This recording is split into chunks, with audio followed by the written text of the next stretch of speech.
একটা মানুষ যে সব কাজে এতটা পারফেক্ট হয় আমার আগে জানা ছিল না।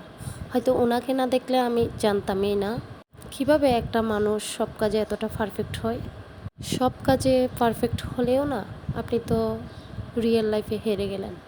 এমন না করলেও তো পারতেন, সব দিকে সামাল দিয়ে আপনি কি চাইলেই পারতেন না সুন্দর একটা জীবন গড়তে? আপনি হেরে গিয়ে তো সবাইকে জিতিয়ে দিলেন। আপনার মায়ের আরও 3টা সন্তান আছে, আপনার ওয়াইফও একটা বিয়ে করে নেবে, কিন্তু আপনি তো আর রইলেন না। ছেলে মানুষদের না এত অভিমান থাকতে নেই, এত রাগ থাকতে নেই। আপনি একজন চলে গিয়ে আপনি কি জানেন পুরো বিশ্বকে আপনি কাঁদিয়ে গেছেন। আপনার ভিডিওগুলো যতবারই দেখি না ততবারই চোখের পানি আর সামলাতে পারি না। তবে দোয়া করি আপনি যেখানে থাকেন সুস্থ থাকেন, ভালো থাকেন। ঈশ্বর আপনার মঙ্গল কামনা করুক। এত প্রাণবন্ত একটা মানুষ কিভাবে এই কাজ করতে পারে আসলেই অবিশ্বাসযোগ্য।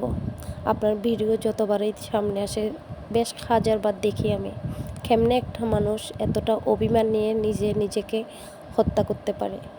সৃষ্টিকর্তা আপনাকে ভালো লাগুক,